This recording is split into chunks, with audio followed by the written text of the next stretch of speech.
ہر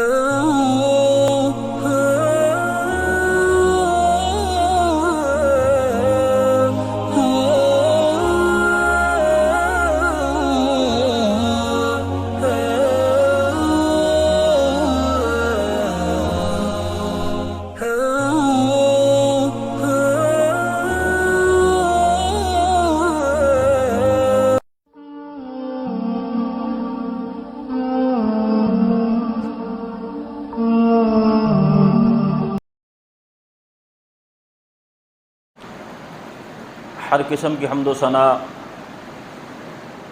اللہ رب العزت والجلال کے لیے، لا تعداد بے شمار انگن درود و سلام سیدنا و سید الاولین والآخرین، شفیع المذنبین رحمت للعالمین احمد مجتبیٰ جناب محمد الرسول اللہ صلی اللہ علیہ وآلہ وسلم کی ذات گرامی پر واجب الاحترام معزز و محترم سامعین حضرات،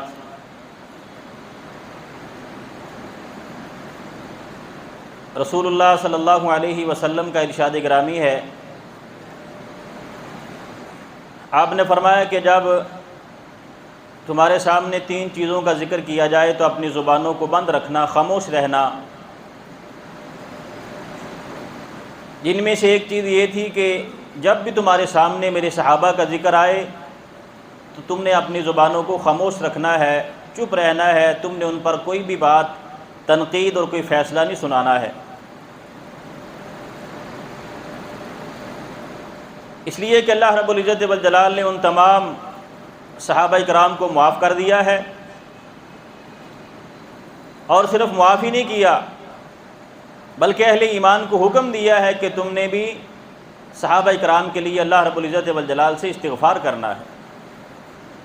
والذین جاءوا من بعدهم یقولون ربنا اغفر لنا ولاخواننا الذین سبقونا بالایمان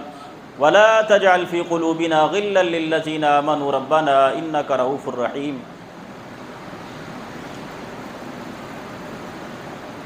اس لیے جب بھی صحابہ کرام کا تذکرہ ہو، خاص طور پر ان کے مشاجرات، آپس کے معاملات، تو کسی بھی انسان کو یہ حق نہیں ہے کہ وہ بطور جج اور قاضی ان کا فیصلہ سنائے کہ ان میں سے سچا کون ہے، جھوٹا کون ہے، جنتی کون ہے، جہنمی کون ہے۔ رسول اللہ صلی اللہ علیہ وسلم نے پہلے ہی فرما دیا تھا کہ جب تمہارے سامنے میرے صحابہ کا ذکر آئے تو اپنی زبانوں کو خاموش رکھنا ہے۔ لیکن افسوس کی بات یہ ہے کہ جیسے ہی محرم کا مہینہ شروع ہوتا ہے تو حضرات صحابہ کرام پر طعن و تشنیع شروع ہو جاتی ہے، گالیاں دی جاتی ہیں، نعوذ باللہ، برا بلا کہا جاتا ہے۔ لیکن اس کے ساتھ ساتھ ایک اور بات بھی ہے، ایک طرف تو صحابہ کرام کو گالیاں دیتے ہیں، برا بلا کہتے ہیں، اور دوسری طرف ہمیں بھی نشانہ بناتے ہیں اور ہم سے یہ کہا جاتا ہے کہ یہ حضرت علی کو نہیں مانتے رضی اللہ تعالیٰ عنہ۔ لوگوں میں یہ بات پھیلائی جاتی ہے کہ ان کے دلوں میں حضرت علی کا بغض ہے، یہ حضرت علی کا نام ہی نہیں لیتے ہیں، جو سراسر جھوٹ ہے اور الزام ہے ہمارے اوپر۔ ہم اپنے دل و جان سے حضرت علی المرتضیٰ کا ادب و احترام کرتے ہیں، صحابی رسول مانتے ہیں، شیر خدا مانتے ہیں، رسول اللہ صلی اللہ علیہ وسلم کا داماد مانتے ہیں، اور اہل بیت میں سے حضرت علی رضی اللہ تعالیٰ عنہ کو مانتے ہیں۔ یہ الزام ہمارے اوپر لگایا جاتا ہے کہ یہ حضرت علی کو نہیں مانتے ہیں۔ بند کمرے میں بیٹھ کر اپنا ایک چینل بنا کر، اپنی ویڈیو بنا کے اس پہ اپلوڈ کرنے سے یہ کہنا کہ ہم تحقیق کا کام کر رہے ہیں،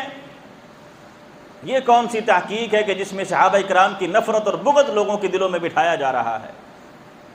یہ تحقیق نہیں ہے، یہ بے ادبی اور گستاخی ہے صحابہ کرام کی بھی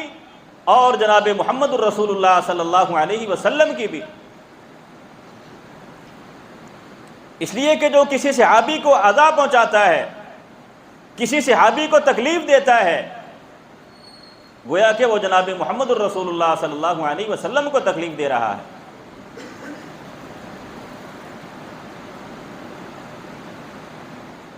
حضرت علی المرتضیٰ شیر خدا رضی اللہ تعالیٰ عنہ محمد بن منصور کہتے ہیں کہ میں نے احمد بن حنبل رحمہ اللہ کو کہتے ہوئے سنا، وہ فرما رہے تھے کہ جتنے فضائل اور مناقب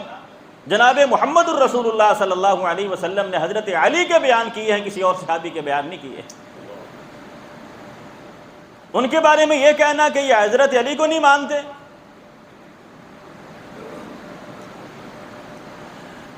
ابھی جناب محمد الرسول اللہ صلی اللہ علیہ وسلم کو نبوت نہیں ملی تھی، آپ نے نبوت کا اعلان نہیں کیا تھا۔ ایک دن اپنے چچا حضرت عباس کے گھر گئے اور کہا کہ چچا، میرا چچا ہے، آپ کا بھائی ہے ابو طالب، کثیر العیال ہے، بچے زیادہ ہیں، تنگ دست ہے، اچھی طرح سے بچوں کی پرورش نہیں کر سکتے، ہم ان کے ساتھ کوئی تعاون کرنا چاہتے ہیں۔ حضرت عباس نے فرمایا کہ بھتیجے، اے بیٹے، کیا تعاون کریں ہم ان کے ساتھ؟ فرمایا تعاون یہ ہے کہ ایک بچے کو آپ لے لیں، اس کی پرورش آپ کریں، ایک کو میں لے لیتا ہوں، اس کی پرورش میں کروں گا۔ چچا اور بھتیجا حضرت عباس اور جناب محمد الرسول اللہ صلی اللہ علیہ وسلم دونوں چلے ابو طالب کے گھر میں چلے گئے، جا کے ان سے بات کی۔ حضرت علی ابھی بالکل چھوٹے تھے، مٹی میں کھیل رہے تھے۔ اخذ رسول اللہ صلی اللہ علیہ وسلم علیا فضمنی، اللہ کے رسول نے حضرت علی کو جو مٹی میں کھیل رہے تھے اٹھایا، اپنے سینے سے لگا لیا۔ اخذ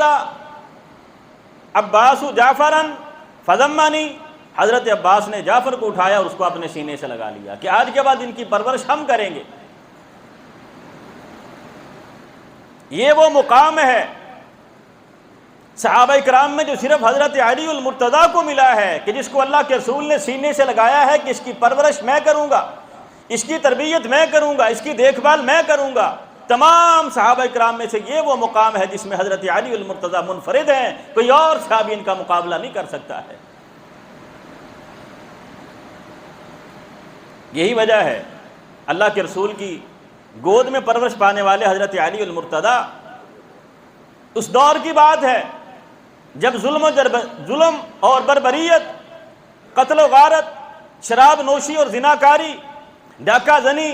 اتنے عروج پر تھی کہ کوئی بندہ بھی اس سے بچ نہیں سکتا تھا، تو اللہ رب العزت والجلال نے حضرت علی کو زمانہ جاہلیت میں بھی ان تمام گناہوں اور عیبوں سے محفوظ رکھا تھا۔ اس کی وجہ یہ تھی کہ حضرت علی نے ایسی گود میں تربیت پائی تھی جو معصوم عن الخطا تھی، ایسی گود میں پلے تھے، ایسے گھر میں رہتے تھے کہ جس کو جناب محمد الرسول اللہ صلی اللہ علیہ وسلم کا گھر کہا جاتا ہے۔ اسی لیے تو حضرت علی فرماتے ہیں کہ جتنے قریب سے میں نے جناب محمد الرسول اللہ صلی اللہ علیہ وسلم پر وحی نازل ہوتے ہوئے دیکھی ہے، کسی اور نے نہیں دیکھی۔ سب سے زیادہ قریب میں نے اللہ کے رسول پر وحی نازل ہوتے ہوئے دیکھی ہے، کسی اور نے نہیں دیکھی۔ اور آپ کی تربیت، آپ کے پاس حضرت علی کا رہنا، جب اللہ کے رسول نے نبوت کا اعلان کیا تو سب سے پہلے ایمان لانے والوں میں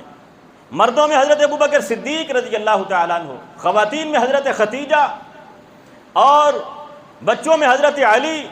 غلاموں میں زید بن حارثہ، یہ سب سے پہلے جناب محمد الرسول اللہ صلی اللہ علیہ وسلم پر ایمان لاتے ہیں۔ اور آپ کی تربیت، آپ کے پاس رہنے کا نتیجہ تھا کہ حضرت علی کہتے ہیں کہ اللہ رب العزت والجلال نے مجھے قرآن کا حافظ بھی بنایا ہے، عالم بھی بنایا ہے۔ لوگوں سے کہتے تھے کہ سلونی عن کتاب اللہ، مجھے کتاب اللہ کی کسی آیت کے بارے میں سوال کرو، میں تمہیں بتاؤں گا۔ اللہ رب العزت والجلال نے یہ آیت کب، کہاں، کس موقع پر، کن کے لیے، دن کو یا رات کو، کب اللہ رب العزت والجلال نے اس آیت مبارکہ کو نازل کیا تھا، اس کا ترجمہ اور مفہوم اور تشریح اور تفسیر جناب محمد الرسول اللہ صلی اللہ علیہ وسلم نے کیا بیان کی تھی۔ مجھ سے پوچھو، میں تمہیں قرآن مجید کی ایک ایک آیت کے بارے میں بتا سکتا ہوں۔ کیا مقام ہے حضرت علی المرتضیٰ کا، قرآن مجید کے حافظ بھی ہیں، عالم بھی ہیں، ایک ایک آیت کے بارے میں جن کا دعویٰ یہ ہے کہ میں بتا سکتا ہوں کہ اللہ رب العزت والجلال نے کب، کہاں، کس موقع پر اور کن لوگوں کے لیے اور کس واقعے میں، دن کو یا رات کو، کب اللہ رب العزت والجلال نے اس آیت مبارکہ کو نازل فرمایا تھا۔ مجھ سے پوچھو، میں تمہیں بتاؤں گا۔ یہی وجہ ہے کہ جب صحابہ کرام میں کسی بات میں اختلاف ہو جاتا تھا تو وہ رجوع کرتے تھے حضرت علی رضی اللہ عنہ کے پاس۔ ایک بہت بڑا مسئلہ کھڑا ہوا، اللہ رب العزت والجلال نے قرآن مجید میں فرمایا والمطلقات یتربصن بانفسہن ثلاثۃ قروء، وہ خواتین جن کو طلاق دی جائے وہ 3 قروء ان کی عدت ہے، 3 قروء تک وہ انتظار کریں گی، اس کے بعد وہ آگے شادی کر سکتی۔ اب اللہ رب العزت والجلال نے یہاں قروء کا لفظ بولا ہے جو قر کی جمع ہے۔ اب اس کا معنی کیا ہے؟ ہم تو عام طور پر یہی کہہ دیتے ہیں کہ 3 مہینے اس کی عدت ہے، لیکن قروء کا اصل معنی کیا ہے کہ وہ 3 طہر اس کی عدت ہے یا 3 حیض اس کی عدت ہے۔ یہ اختلاف پیدا ہوا۔ کچھ لوگوں نے کہا کہ اس سے مراد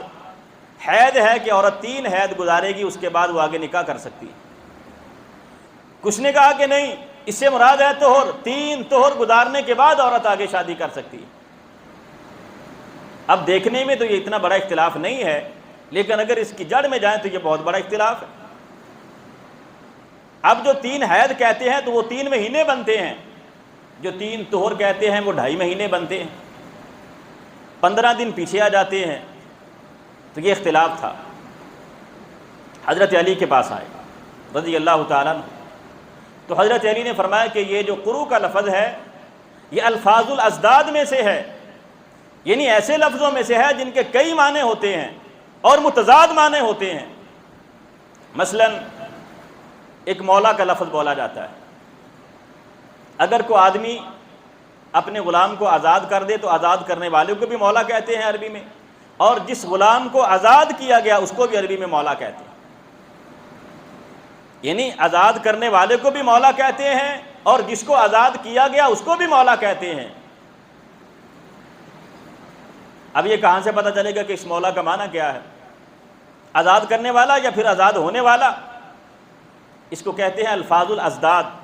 کئی معنی رکھنے والے الفاظ۔ اسی میں سے قروء کا لفظ ہے۔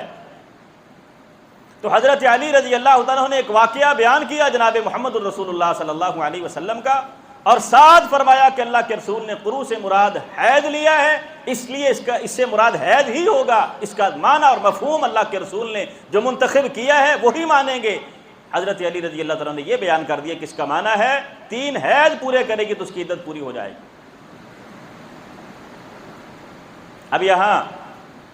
ایک بات ضمناً، امام شافعی رحمہ اللہ کے نزدیک قروء سے مراد ہے طہر، کہ 3 طہر گزارنے کے بعد وہ عورت آگے نکاح کر سکتی۔ ہم کہتے ہیں کہ امام شافعی کے پاس یہ حدیث نہیں پہنچی ہوگی اللہ کے رسول کی کہ آپ نے اس سے مراد حیض لیا ہے، اس لیے انہوں نے اس کا یہ معنی کر دیا۔ لیکن اب تو اللہ کے رسول کی یہ حدیث سامنے ہے۔ امام شافعی کے مسلک کی تقلید کرنے والے لوگوں سے ہم کہتے ہیں کہ اب اس موقف سے بعد آ کر جناب محمد رسول اللہ کی حدیث کو اختیار کر لو۔ اس کے مقابلے میں احناف ہیں، یہ بات ضمناً آگے ہم ایسے اختلاف بیان نہیں کرتے ہیں، احناف ہیں، وہ قروء سے مراد تو حیض ہی لیتے ہیں، لیکن ان کا عقیدہ کیا ہے؟ عقیدہ یہ ہے کہ امام ابو حنیفہ نے اس سے مراد حیض لیا ہے تو ہم بھی اس سے مراد حیض ہی لیتے ہیں۔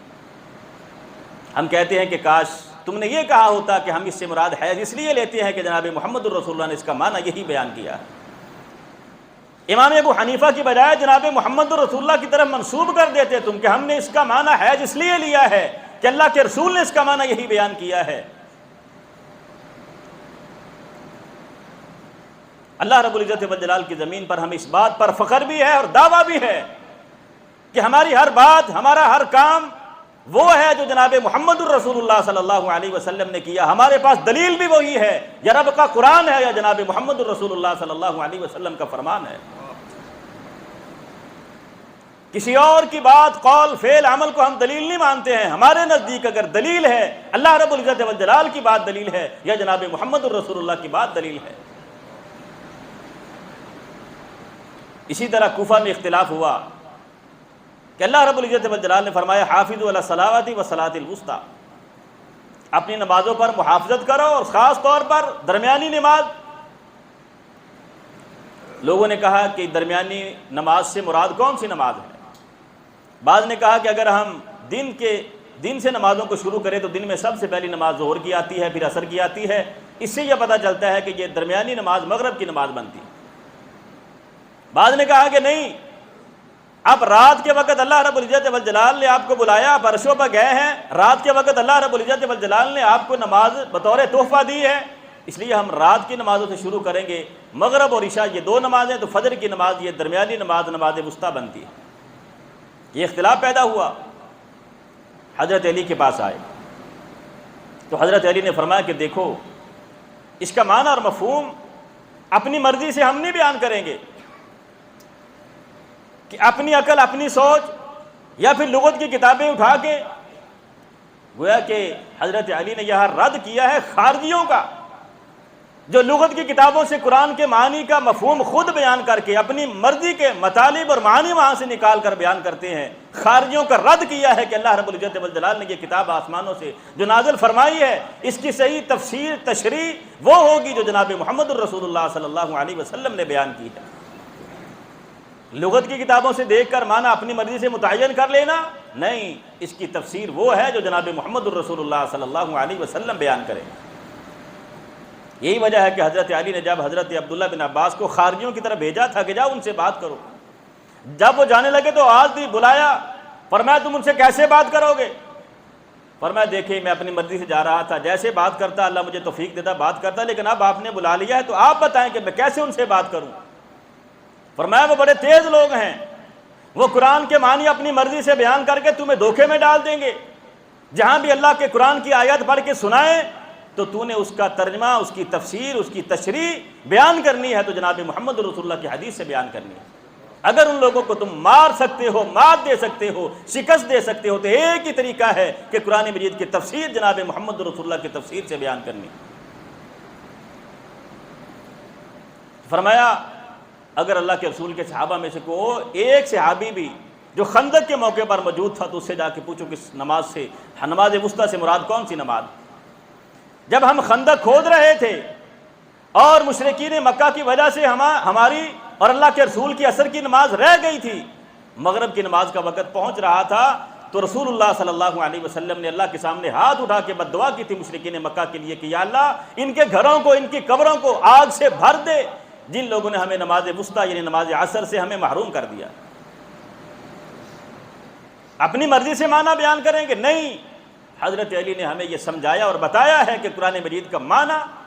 قرآن مجید کی تفسیر، کسی آیت کو سمجھنا ہے تو اس کا ایک ہی طریقہ ہے کہ سب سے پہلے دیکھو کہ جناب محمد الرسول اللہ صلی اللہ علیہ وسلم نے اسے کیا مراد لیا ہے،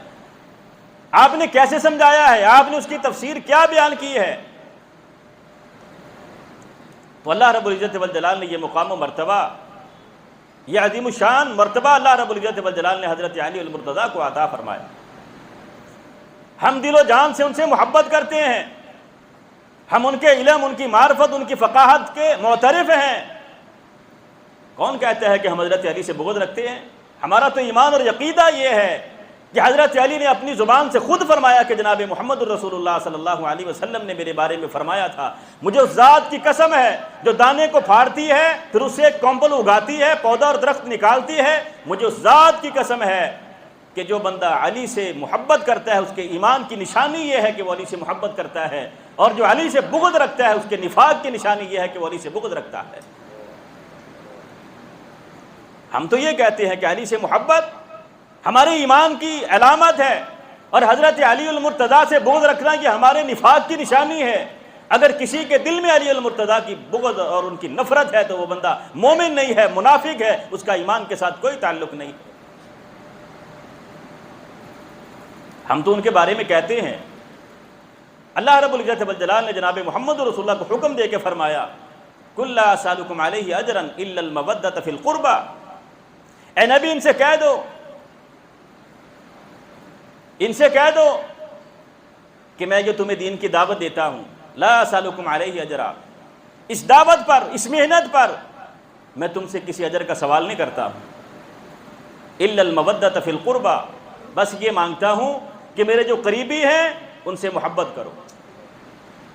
صحابہ کرام نے عرض کہ اللہ کے رسول یہ قربہ اس سے مراد کیا ہے کہ کن لوگوں سے ہم محبت کریں؟ آپ نے فرمایا میری بیٹی فاطمہ رضی اللہ تعالیٰ عنہ، اور اس کا خامد میرا داماد حضرت علی رضی اللہ تعالیٰ عنہ، اور ان دونوں کے بیٹے حضرت حسن و حسین رضی اللہ تعالیٰ عنہما، فرمایا یہ چاروں میرے قریبی ہیں، میں اپنی اس دعوت کے نتیجے میں تم سے کوئی اجر نہیں مانگتا ہوں، بس یہ مانگتا ہوں کہ ان چاروں سے محبت کرنی ہے، مودت کرنی ہے، پیار کرنا ہے۔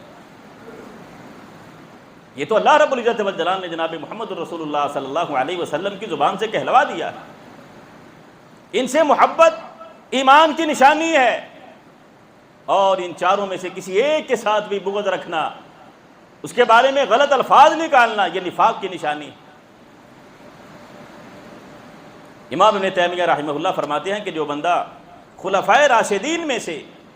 کسی ایک کی خلافت پر بھی بکواس کرتا ہے، زبان کھولتا ہے، اس کے بارے میں کچھ بھی کہتا ہے، تو شیخ الاسلام ابن تیمیہ رحمہ اللہ فرماتے ہیں وہ گدھے سے بھی زیادہ بے وقوف ہے، وہ گدھے سے بھی زیادہ بے وقوف ہے جو خلفائے راشدین کے بارے میں کسی ایک کے بارے میں بھی زبان درازی کرتا ہے۔ یہ عظیم ہستیاں، یہ تو ہمارے ماتھے کا جھومر ہے، یہ تو ہمارے سلف صالحین ہیں، اگر ان سے کوئی غلطی ہوئی ہے تو اللہ رب العزت والجلال نے معاف کر دی ہے۔ ہمیں جج بن کے ان پر فیصلے کرنا، ان کے بارے میں باتیں کرنا، کس نے حق دیا ہے ہمیں؟ ہمیں تو اللہ رب العزت والجلال نے یہ حکم دیا ہے کہ تمہاری یہ ذمہ داری ہے کہ تم ان کے لیے استغفار کرتے رہا کرو۔ حضرت جابر بن عبداللہ کہتے ہیں ایک انصاری عورت نے جناب محمد رسول اللہ صلی اللہ علیہ وسلم کی دعوت کی، میں بھی آپ کے ساتھ تھا، ہم اس کے گھر میں دعوت کھانے کے لیے گئے تو رسول اللہ صلی اللہ علیہ وسلم نے فرمایا ابھی جو بندہ آئے گا تمہارے سامنے وہ جنتی ہے۔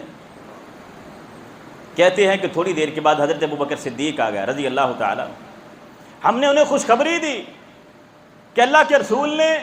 آپ کے لیے جنت کی بشارت سنائی ہے، فرمایا کہ ابھی جو آئے گا وہ جنتی ہے، تو سب سے پہلے آپ آئے ہیں۔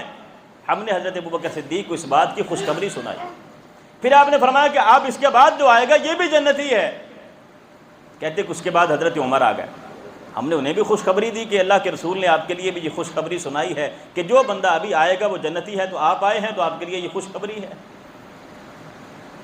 حضرت جابر بن عبداللہ کہتے ہیں کہ اس کے بعد پھر اللہ کے رسول نے فرمایا کہ اب جو آدمی آئے گا وہ بھی جنتی ہے۔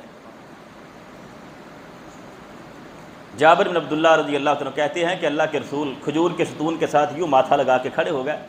اور اللہ رب العزت والجلال سے دعا کرنے لگے، اللہم ان شئت جعلتہ علیٰ، اللہ اگر تو چاہتا ہے تو آنے والا علی ہو۔ یعنی اللہ رب العزت والجلال سے دعا کرنے لگے کہ یا اللہ اب جو بھی آئے وہ علی آئے جس کے لیے جنت کی بشارت ہے۔ کہتے ہیں کہ اس کے بعد ہم نے دیکھا کہ وہ آنے والے حضرت علی تھے رضی اللہ تعالیٰ عنہ، ہم نے انہیں بھی خوشخبری دی کہ اللہ کے رسول نے آپ کے لیے یہ نوید سنائی ہے کہ اب جو آئے گا وہ جنتی ہے، تو آپ آئے ہیں تو آپ کے لیے جنت کی بشارت جناب محمد رسول اللہ نے دے دی ہے۔ کیا مقام ہے ان لوگوں کا، کیا عظمت ہے ان لوگوں کی۔ اللہ کے رسول صلی اللہ علیہ وسلم نے جب تمام بادشاہوں کی طرف خطوط لکھے تو نجران کے بادشاہ کو بھی ایک خط لکھا کہ ہم تمہیں اسلام کی دعوت دیتے ہیں اور لوگوں کی غلامی سے نکال کر اللہ کی غلامی میں لانا چاہتے ہیں، اگر اسلام قبول کرو تو فبیہا، اگر اسلام قبول نہیں کرتے ہو تو پھر جزیہ دینے کے لیے تیار ہو جاؤ، اگر جزیہ بھی نہیں دو گے تو پھر لڑنے کے لیے تیار ہو جاؤ، ہماری طرف سے لشکر آ رہا تھا۔ نجران کے لوگوں نے کہا یہ کون ہے جس نے ہمیں خط لکھا؟ اس نے بادشاہ نے اپنے وزیروں کو دوسرے لوگوں کو بلایا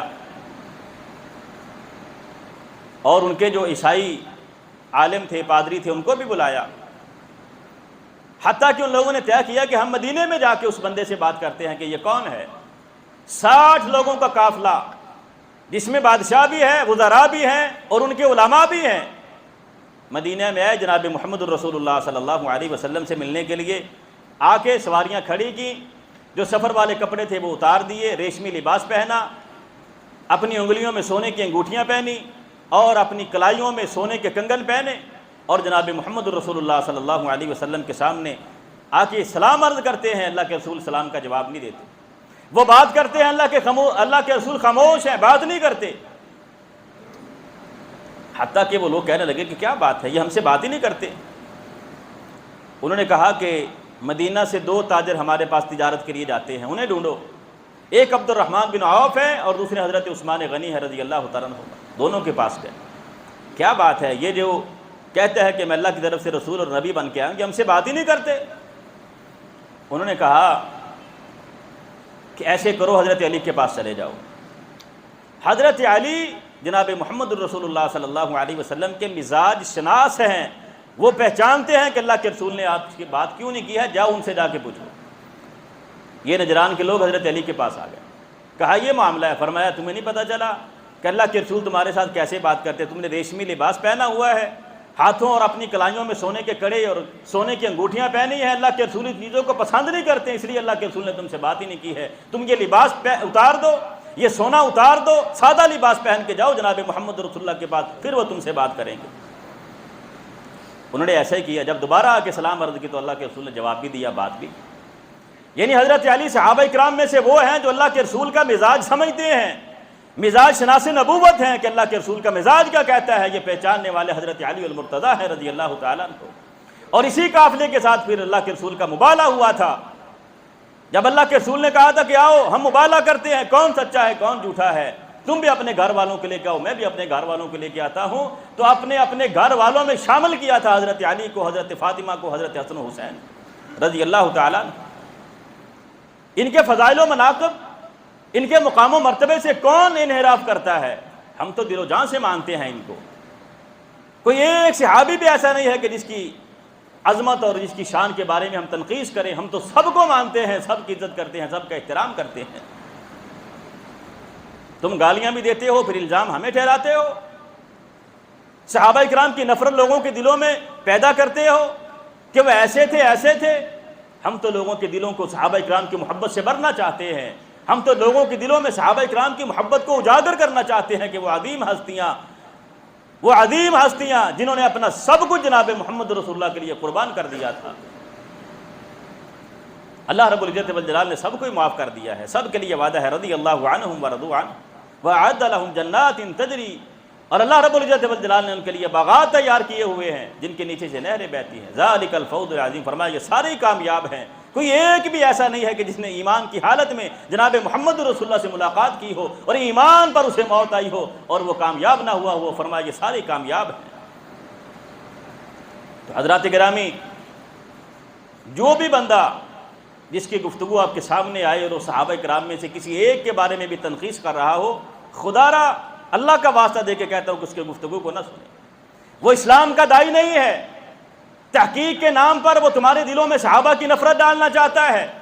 تمہارے دلوں میں دین اسلام کا بغض بھرنا چاہتا ہے۔ وہ تحقیق نہیں ہے، وہ گستاخی ہے جناب محمد رسول اللہ کی بھی اور آپ کے صحابہ کی بھی، جو تحقیق کے نام پر یہ باتیں کر رہا ہے۔ ایسا کوئی بھی کلپ آپ کے سامنے آتا ہے تو اس کو کبھی نہ سنیں، کبھی اس پہ غور نہ دیں۔ ان علماء کو سنیں، ان علماء کو سنو جن کے بارے میں تمہیں یقین ہے کہ یہ سلف صالحین کے طریقے پہ چلنے والے ہیں، یہ صحابہ اکرام کی عزت و احترام کرنے والے اور کروانے والے ہیں۔ ایسے علماء کی گفتگو سنیں۔ اللہ رب العزت والجلال ہمارے دلوں میں صحابہ اکرام کی محبت بٹھا دے، ہمیں صحابہ اکرام سے محبت